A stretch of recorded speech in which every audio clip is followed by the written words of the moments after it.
Ngayong araw nga po na ito, ang aming lulutuin ay sinigang na sapsap. Para naman may sama ulit ang aking baby. Nagtataka kayo kung bakit palagi nagluluto kami ng sinigang. Alam niyo ba na favorite kasi ng anak ko ay ang palaging merong sabaw. Basta may sabaw, okay na okay siya dyan. Kakain niya ng marami.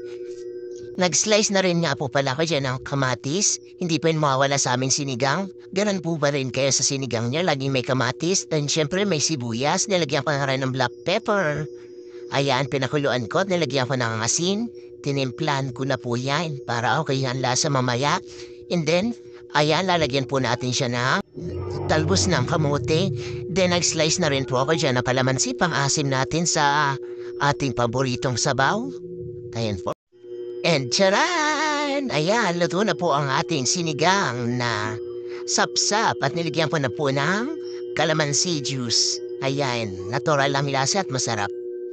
And syempre mga Marco, ay magsasaing na rin ako para maya-maya ay makakain na kami ng aking anak at ng aking pamangkin at habang ako'y waiting sa aking sinaing ako'y naghugas muna ng aking mga pinagamitan. Ayan. Subalit natapos sa kabilang chapter ng aking pagluluto, ayan, meron palang bata na nabuburingot na sa buhay. Ayan at ako'y niyayaya na magagatas na raw siya. Ayan po, wala na siya sa mood. At ako'y naman pinagbigyan at namagtahan na. At kumulo na nga po ang aming sinaing sakto at yan. May bata nagliligalig dahil nabitin sa pagdedi. Kaya sabi niya, kakain na lang daw siya mag-isa. Ayan, charan! Dudo na agad ang aming sinaing. O diba, ang bilis? Kaya ayan, sinampa ko na siya sa lamesa. At gustong kumain ang anak ko na mag-isa, ayaw na niya magpasubo.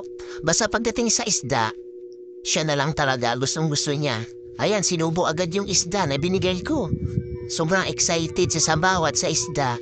At syempre, para makakain na rin ako ng ayos, sinubuan ko na rin ang aking pamangkin at habang kumakain mag-isa ang aking tsunakis na si Miraya. Yun lamang at enjoy sa inyong pagkain. Enjoy for watching.